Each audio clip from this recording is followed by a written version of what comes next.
سارے زمانے میں خدایا کون ہے ثانی تیرا سارے زمانے میں تو ہی لارے بے ہے مالک جہاں کے کارخانے میں تیری حکمت سے بچھتا ہے زمین پر فرش مخمل کا تیری حکمت سے بچھتا ہے زمین پر فرش مخمل کا ستاروں کے ڈکے موتی فلک کے آشیانے میں ستاروں کے ڈکے موتی فلک کے آشیانے میں تو شاہوں کو گدا کر دے گداؤں کو بادشاہ کر دے تو شاہوں کو گدا کر دے گداؤں کو بادشاہ کر دے اشارہ تیرا کافی ہے بڑھانے اور گھٹانے میں اشارہ تیرا کافی ہے بڑھانے اور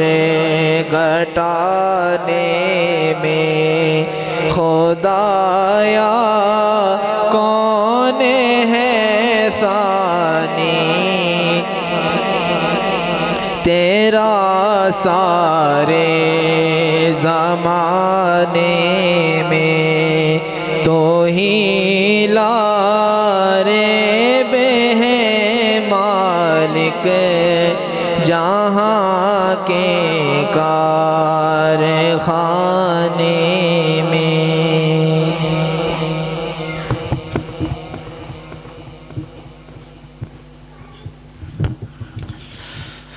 الحمدللہ یہ تھے محمد ذیشان نذیر کی جنہوں نے بڑے عمدہ انداز میں حمد باری تعالیٰ پیش کی۔ سامعین و حاضرین، محمد ذیشان نذیر کا تعارف جو ہے میں شروع میں آپ سے نہیں کروا سکا۔ الحمدللہ انہوں نے مختلف جو ہے مقابلہ حسن نعت میں ممتاز پوزیشنیں حاصل کی ہیں اور اپنے کالج اور اسکول کے دور میں تقریباً فرسٹ سیکنڈ آتے رہے ہیں، اور جب یہ گورنمنٹ ڈگری کالج 1 ایبٹ آباد میں تھے تو اس ٹائم انہوں نے اپنے اسکول کا جو مقابلہ تھا اس میں فرسٹ پوزیشن بھی حاصل کی تھی۔ اللہ تبارک و تعالیٰ سے دعا ہے کہ اللہ تبارک و تعالیٰ ان کی آواز اور سوز و گداز میں مزید برکتیں عطا فرمائے۔ سامعین و حاضرین، ہمارے پاس اگلا جو سیگمنٹ ہے آج کے ہمارے جو قبلہ استاذی المکرم حضرت علامہ مولانا حمید الدین صاحب تشریف فرمائیں، تو میں ان کی طرف بڑھتا ہوں اور آپ کی خدمت میں گزارش کرتے ہیں کہ آپ یہ ارشاد فرما دیجیے کہ رمضان اور قرآن دونوں کا آپس میں مماثلت کیا ہے، یعنی رمضان اور قرآن ان دونوں کی آپس میں مماثلت کیا ہے، آپ اس بارے میں تھوڑی سی گفتگو فرما دیں ماشاءاللہ۔ نحمدہ ونصلی ونسلم علی رسولہ الکریم، اما بعد فاعوذ باللہ من الشیطان الرجیم، بسم اللہ الرحمن الرحیم۔ ان اللہ وملائکتہ یصلون علی النبی یا ایہا الذین آمنوا صلوا علیہ وسلموا تسلیما اللہم صلی علی سیدنا و مولانا محمد وعلی آل سیدنا و مولانا محمد معدن الجود والکرم وعلی آلہ واصحابہ وبارک وسلم تسلیما کثیرا کثیرا اللہم صلی وسلم دائما عبدا علی حبیبک خیر خلق کلہم الصلاة والسلام علیک یا سیدی یا رسول اللہ وعلا آلک واصحابک یا سیدی یا حبیب اللہ لی حمسة نطفی بیہا وحر الوبائل حاتمہ المصطفیٰ والمرتضی وبناؤما والفاطمہ واجب الاحترام گرامی القدر مجھے دیکھنے اور سننے والے مسلمان بھائیوں بہنوں، مجھ سے یہ پوچھا گیا کہ رمضان اور قرآن کا آپس میں کیا تعلق ہے، ان کی آپس میں کیا مماثلت ہے، ان کا آپس میں کیا ربط ہے؟ تو یہ واضح طور پر یہ نظر آتا ہے، قرآن مجید فرقان حمید برہان الرشید نے واضح طور پر یہ بیان کیا۔ اللہ تبارک و تعالی فرماتا ہے کہ شہر رمضان الذی انزل فیہ القرآن، ماشاءاللہ ماشاءاللہ، کیا بات ہے۔ فرمایا رمضان مہینہ ہی وہ مہینہ ہے کہ جس میں اللہ تبارک و تعالی نے قرآن کو نازل کیا ہے۔ ماشاءاللہ۔ اب یہ آیت ہی ہمیں یہ تعلیم بھی دے رہی ہے، ہمیں سمجھا بھی رہی ہے، اور یہی فرق بھی ظاہر کر رہی ہے۔ یہ قرآن اور رمضان ان کا آپس میں اتنا گہرا تعلق ہے کہ رمضان قرآن سے جدا نہیں ہے اور قرآن رمضان سے جدا نہیں ہے۔ ماشاءاللہ، کیا بات ہے، کیا بات ہے، کیا بات ہے، کیا کہنا ہے کہ شہر رمضان الذی انزل فیہ القرآن، اگر ان کا آپس میں تعلق نہ ہوتا، ان کا آپس میں ربط نہ ہوتا، تو پھر یہ آیت قرآن کی اس طرح واضح طور پہ نازل نہ ہوتی، رب تعالیٰ واضح طور پر بیان نہ کرتا کہ لوگوں کہ شہر رمضان الذی، رمضان کا یہ وہ مہینہ ہے جس قرآن کو پڑھ کر تم ہدایت حاصل کرتے ہو، وہ قرآن ہم نے رمضان ہی کے اندر نازل کیا ہے۔ ماشاءاللہ، کیا بات ہے، ہدی للناس، کیا بات ہے۔ یہ ہدایت ہے لوگوں کے لیے۔ اب یعنی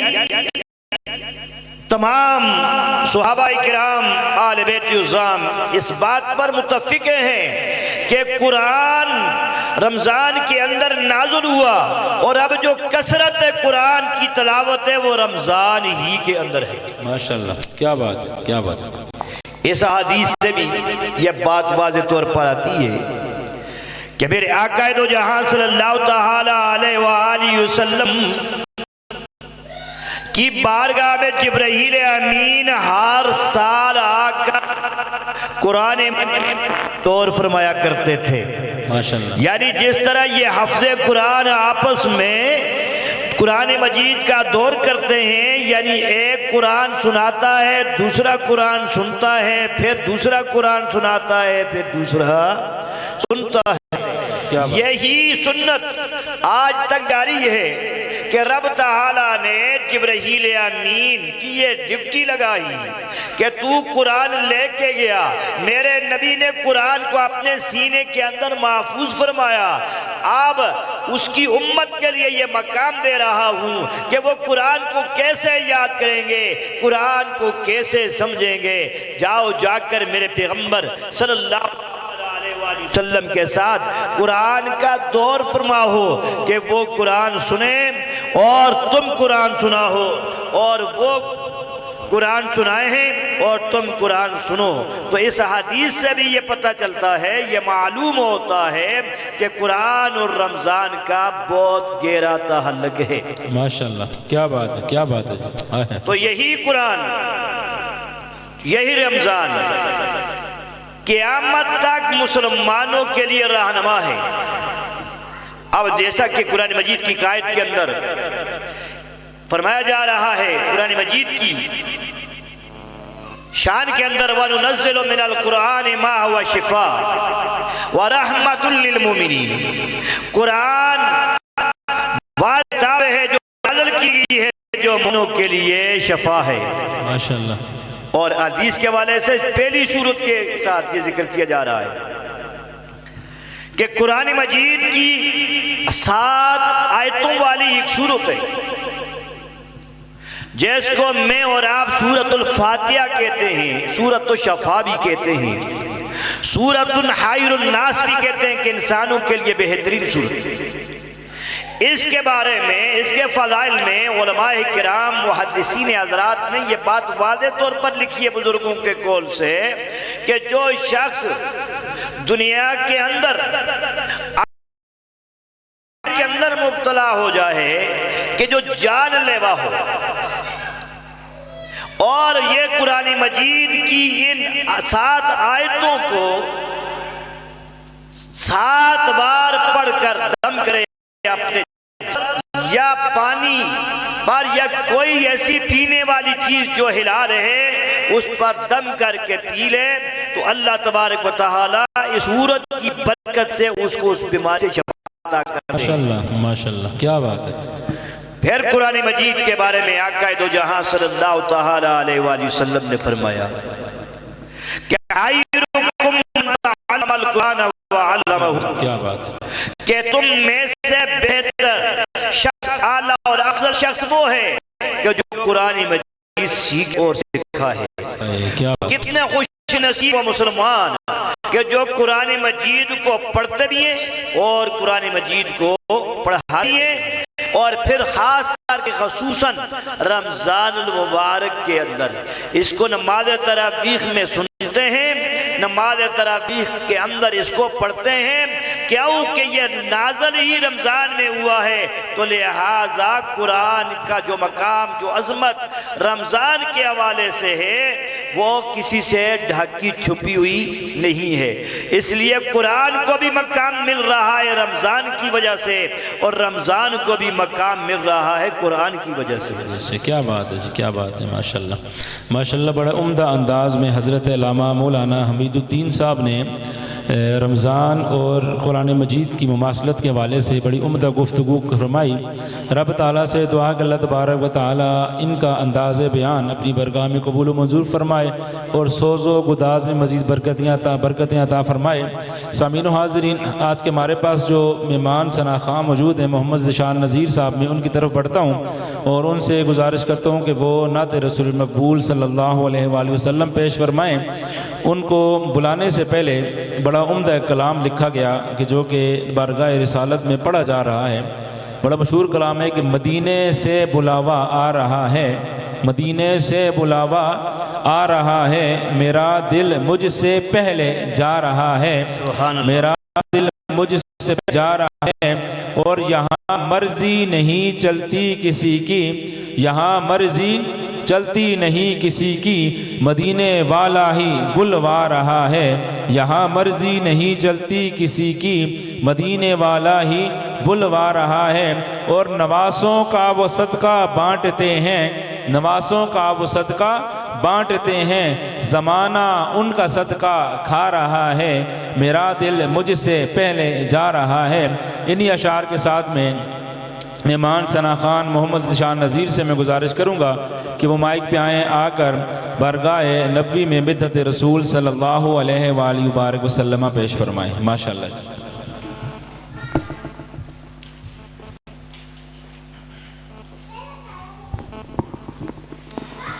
صلی اللہ علیہ یا رسول اللہ وسلم علیک یا حبیب اللہ، صلی اللہ علیہ یا رسول اللہ وسلم علیک یا حبیب اللہ۔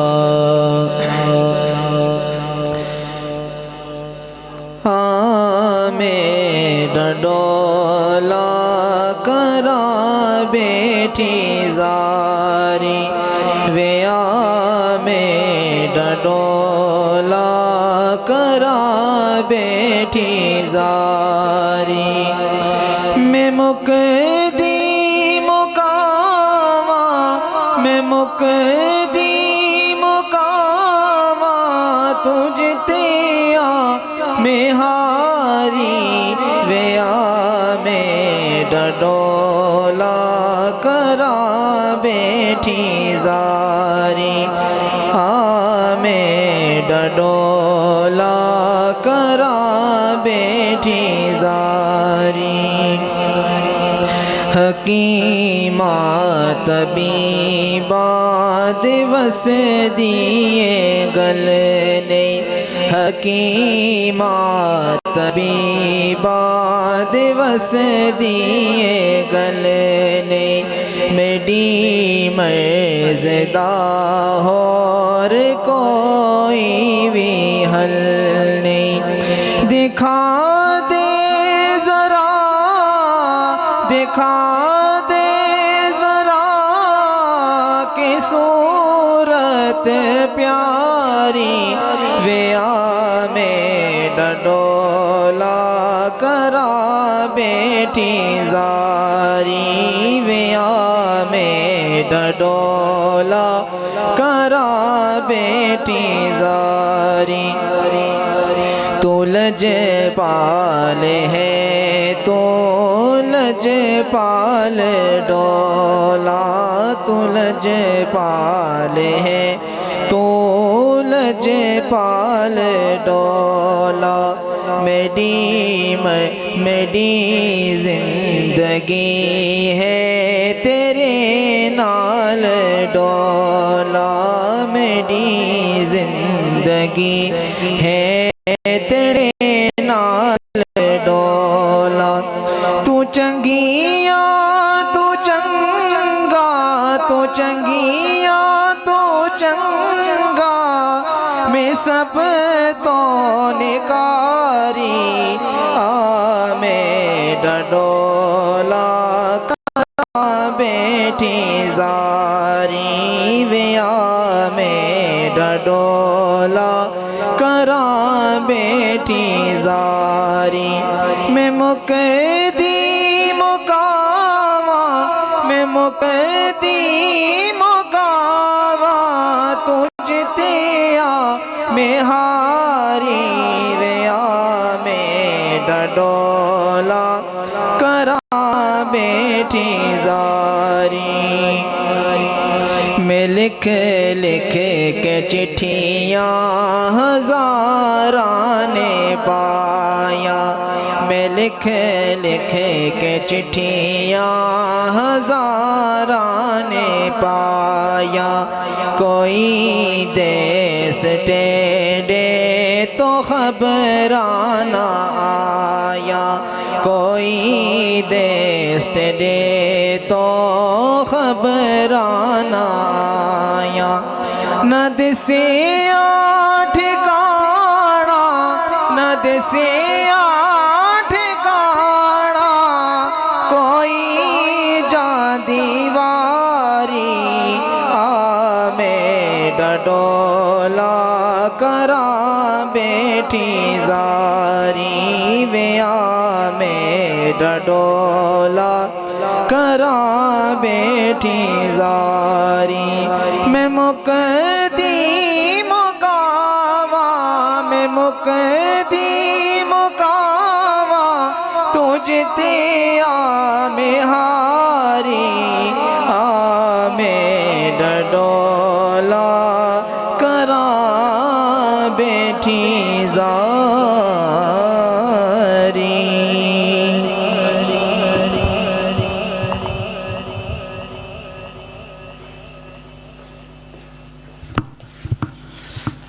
ماشاءاللہ جزاک اللہ. یہ تھے محمد ذیشان نذیر کے جنہوں نے بڑے عمدہ انداز میں مدحت رسول صلی اللہ علیہ وآلہ وسلم پیش کی. اللہ تبارک و تعالیٰ سے دعا ہے کہ اللہ تبارک و تعالیٰ ان کا پڑھنا اپنی بارگاہ عالیہ میں قبول و منظور فرمائے. سامعین و حاضرین، ہمارے پاس جو آج مہمان عالم دین تشریف فرما ہیں علامہ حمید الدین صاحب، میں ان کی طرف بڑھتے ہوئے ان سے اگلی گزارش یہ کروں گا کہ آپ یہ ارشاد فرماتے ہیں کہ بروز قیامت قرآن یعنی کیا قرآن اور رمضان فائدہ دیں گے، یعنی قیامت والے دن قرآن اور رمضان ہمیں فائدہ دیں گے. ماشاءاللہ. جزاک اللہ جناب رفیق نعیمی صاحب، آپ کا یہاں بلانا بڑی باعث برکت ہے کہ آپ نے مجھے سے ناچیز بندے کو یہاں اسٹوڈیو کے اندر بلایا. تو یہ جو آپ نے مجھ سے یہ جو سوال کیا ہے کہ قرآن اور رمضان کیا قیامت کے دن ان سے ہم فائدہ اٹھا سکتے ہیں، فائدہ حاصل کر سکتے ہیں، تو یہ تو صاف ظاہر ہے کہ یہ دنیا کے اندر بھی رمضان اور قرآن سے ہمیں فائدہ مل رہا ہے، اور قبر میں کے اندر بھی ملے گا، میدان محشر کے اندر بھی ملے گا. کیا بات، ماشاءاللہ. رکھنے والے جتنے لوگ بھی ہیں مسلمان، ان کی سفارش، ان کی شفاعت ان کو فائدہ روزے سے ہی ملے گا. جیسا کہ میں پہلے بتا چکا ہوں کہ دنیا کے اندر جب فائدہ مل رہا ہے تو قیامت کے اندر کیوں نہیں ملے گا. نبی پاک صلی اللہ تعالیٰ علیہ وآلہ وسلم کا فرمان ہے کہ جب اللہ کا بندہ مومن روزہ رکھنے والا اپنے کسی گناہوں کی بدولت وجہ سے وہ جہنم کا مستحق بنے گا تو اللہ تبارک و تعالیٰ کی بارگاہ میں روزہ بطور سفارش کھڑا ہو جائے گا. اللہ فرمائے گا کہ اے رمضان کے روزے ذرا یہ بتا تو یہاں میرے دربار کے اندر میرے پاس کیوں آیا ہے، کیوں کھڑا ہوا ہے؟ فرمائے گا رمضان کا روزہ الہ العالمین یہ تو نے وعدہ کر رکھا ہے کہ جو تیری عزت کرے گا، جو تیرا احترام کرے گا، جو راتوں کو تیرا قیام کرے گا، راتوں میں قرآن کی تلاوت کرے گا، دن گرمی ہو یا کہ سردی ہو، چھوٹا دن ہو یا کہ بڑا دن ہو، اپنے آپ کو اپنی خواہشات سے نفسانیہ سے روکے گا تو اللہ تو نے وعدہ کر رکھا ہے کہ اس کے بارے میں جو تو کہے گا میں ضرور قبول کروں گا. ماشاءاللہ. کیا بات ہے، کیا بات ہے، کیا بات ہے. تو الہ العالمین تیری برگاہ میں آیا ہوں کہ یہ بندہ ہے اپنے گناہوں کی وجہ سے جہنم کا مستحق ٹھہرایا گیا. اب میں اس لیے تیرے دربار میں آیا ہوں کہ سردیوں کا موسم تھا، رات دن سردی پڑی تھی، اور میں اس سردی کے موسم میں رمضان جلوہ فرما ہوا، مجھے تو نے بھیجا، اور اس نے سردی بھی نہیں دیکھی کہ رات کے اس اندھیرے کے اندر، رات کی اس بارش کے اندر اور سردی کے اندر اس نے تیرے گھر کو نہیں چھوڑا، تیرے قرآن کو نہیں چھوڑا، یہ قرآن کو سننے کے لیے، قرآن کو پڑھنے کے لیے تیرے پاک گھر کے اندر جاتا رہا. ماشاءاللہ ماشاءاللہ. اور اس نے میری عزت کی ہے، میرا احترام کیا ہے، میری قدر کی ہے،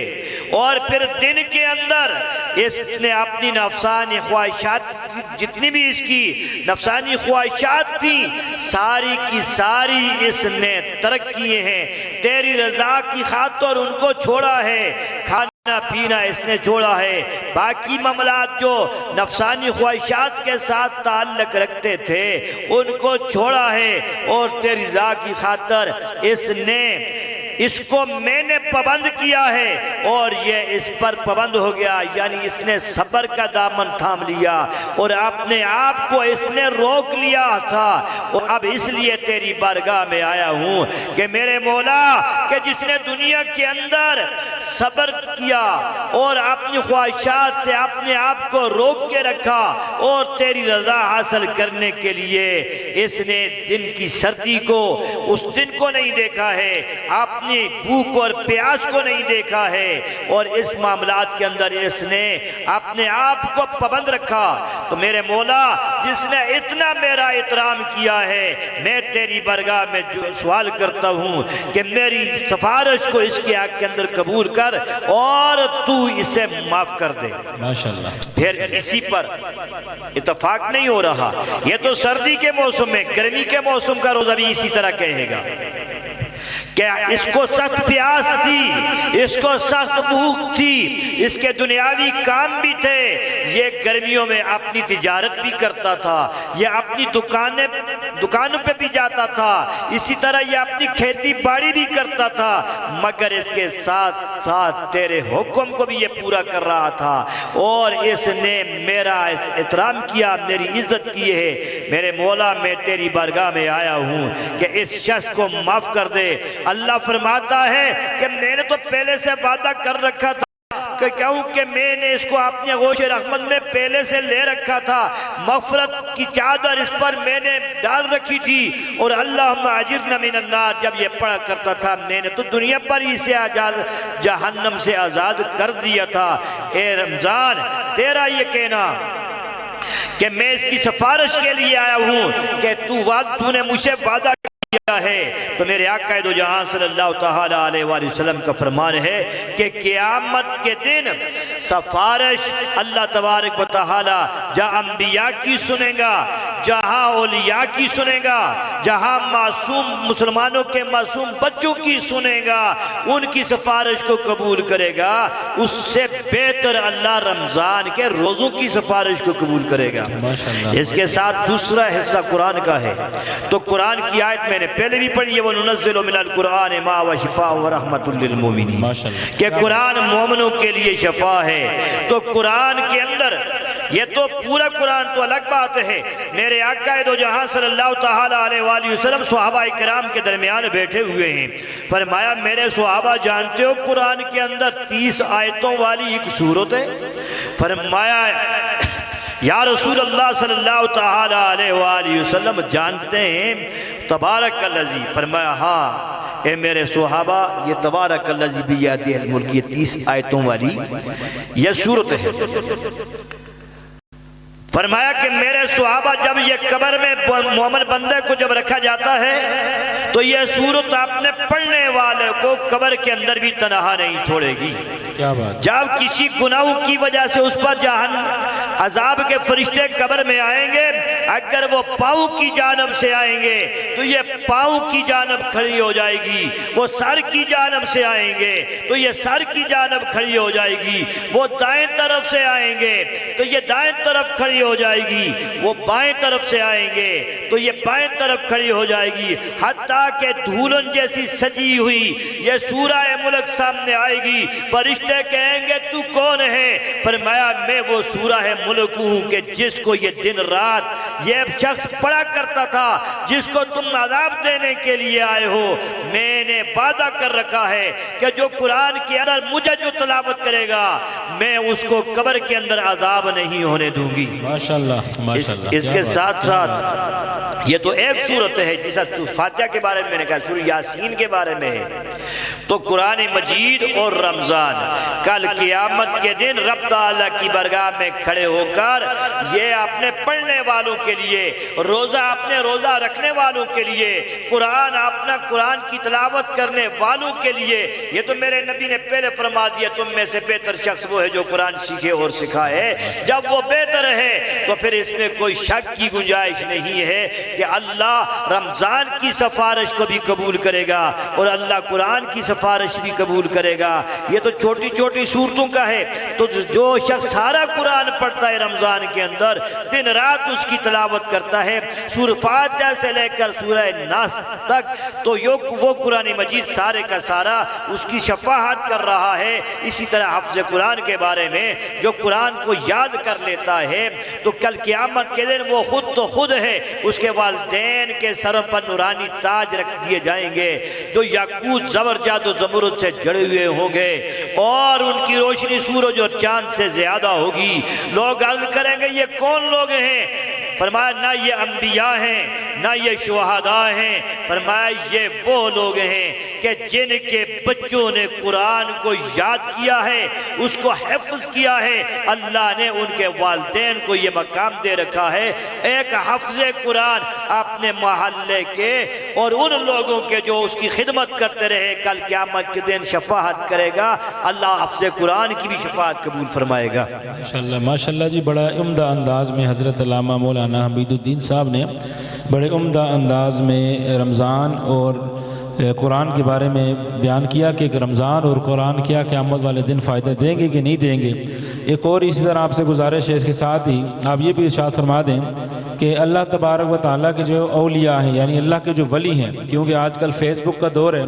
سوشل میڈیا کا ٹرینڈ ہے، اور ہر کوئی یہ تقریباً سوال پوچھتا رہتا ہے، لوگ اس میں وہ باتیں بھی کرتے رہتے ہیں۔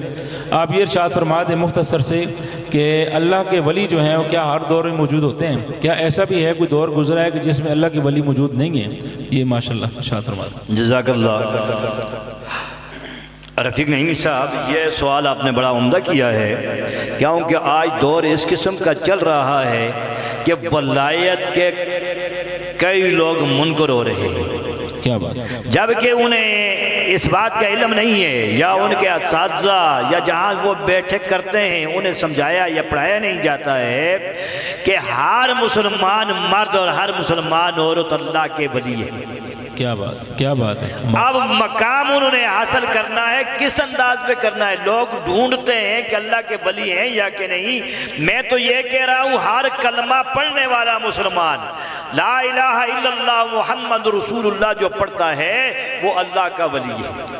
اور اس روایت سے بھی ہے، میں آگے اس کی تشریح کی طرف آ رہا ہوں کہ مسجد کے اندر جب لوگ باتیں کرتے ہیں، گفتگو کرتے ہیں، تو رب تعالیٰ کی طرف سے 3 بار فرشتے یہ کہہ رہے ہیں کہ اللہ کے ولی خاموش ہو جا۔ اگر وہ اللہ کا ولی نہیں ہے تو پھر فرشتے اسے کیوں کہتے ہیں کہ اللہ کے ولی خاموش ہو جا؟ پھر وہ خاموش نہیں ہوتا، پھر وہ کہتے ہیں کہ اللہ کے ولی خاموش ہو جا۔ پھر جب وہ خاموش نہیں ہوتا تو تیسری بار فرشتے کہتے ہیں اللہ کے دشمن خاموش ہو جائے۔ یعنی اس حدیث سے یہ بات واضح طور پر ہے، جو مسجد میں گیا ہے، مسلمان ہے، کلمہ پڑھتا ہے، وہ اللہ کا ولی ہے۔ اب مقام میں قرب حاصل کرنے کے لیے اس نے راستے اختیار کیے ہوئے ہیں۔ اب مقام قرب جب وہ حاصل کرتا ہے بندہ تو نوافل کے ذریعے سے کرتا ہے، قرآن مجید کی تلاوت سے کرتا ہے، نیک لوگوں کی مجلسوں میں بیٹھ کے کرتا ہے۔ فرمایا بعض لوگ ایسے ہیں کہ جن کے چہرے ایسے چمکتے ہیں جیسے آسمان پر دنیا والوں کے لیے ستارے چمکتے ہیں۔ اور وہ کیوں چمکتے ہیں؟ وہ اللہ کا کثرت کے ساتھ ذکر کرتے ہیں۔ فرمایا کہ وہ اللہ کے ولی ایسے ہیں کہ جب انہیں کوئی دیکھتا ہے تو انہیں خدا یاد آ جاتا ہے۔ کیا بات، کیا بات ہے۔ یہ تو وہ کسی دور میں بھی کوئی ایسا دور نہیں گزرا ہے کہ جس دور کے اندر اللہ کے ولی موجود نہ ہو،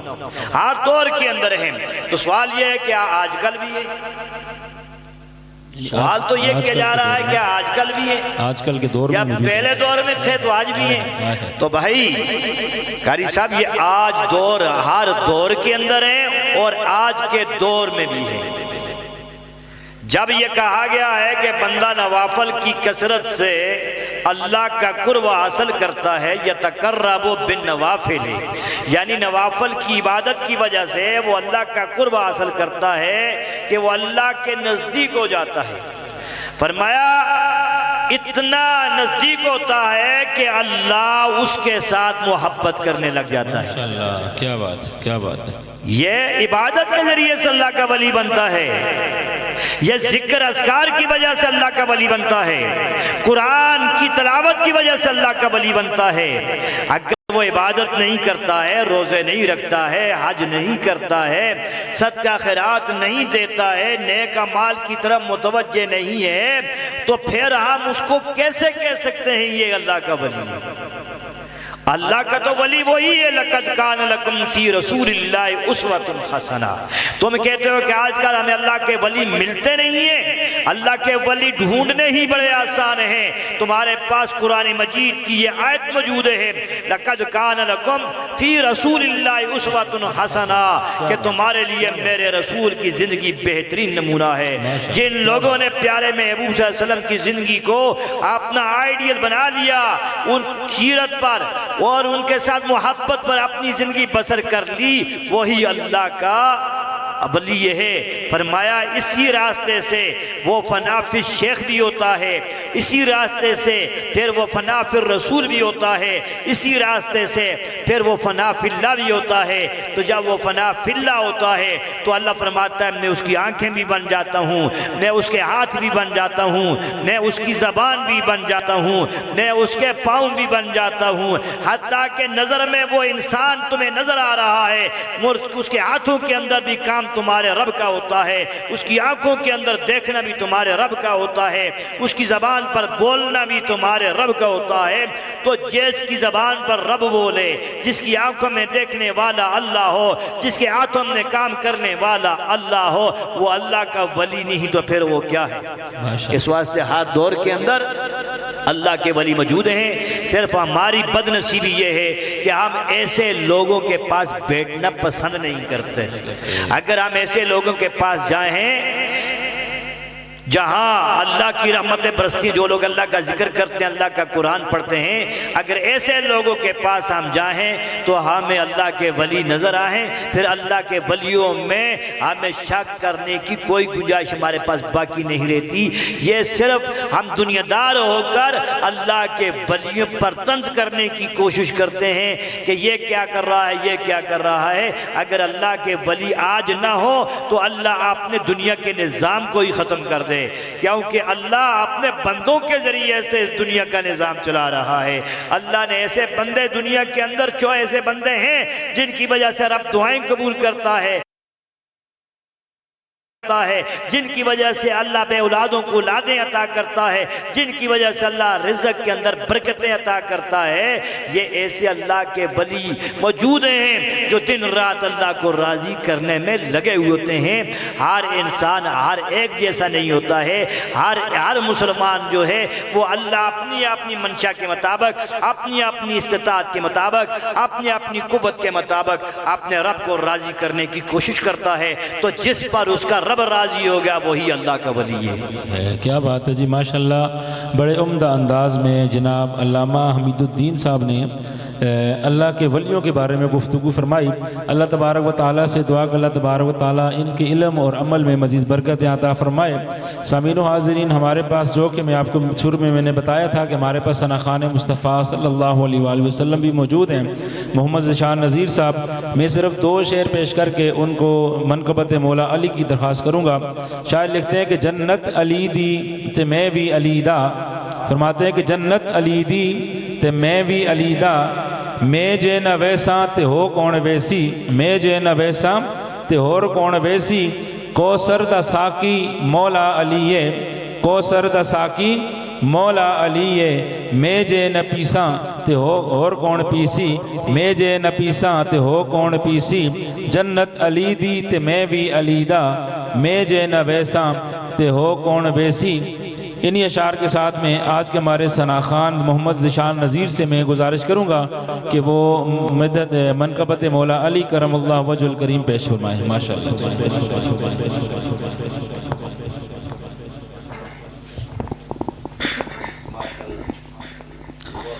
صلی اللہ علیہ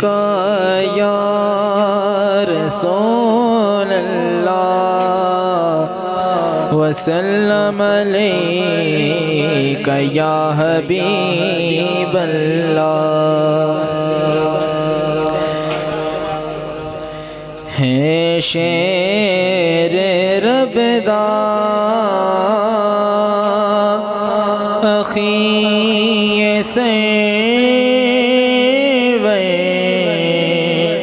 ہے شیر رب دا اخی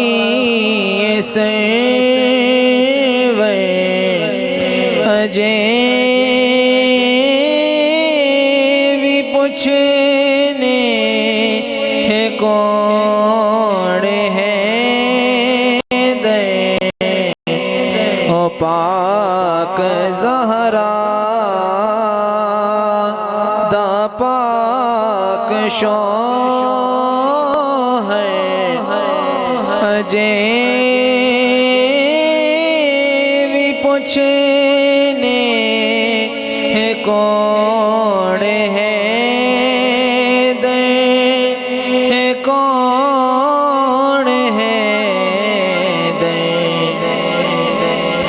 جنہوں نبی نے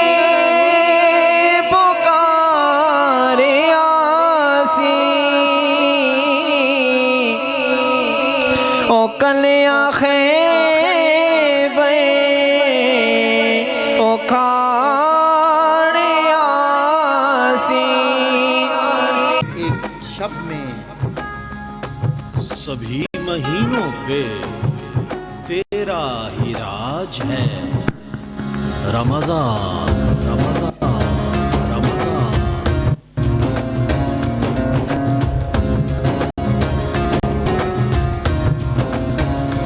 رحمتوں کا مہینہ عظمتوں کا سفینہ زندگی کا قرینہ روح مکہ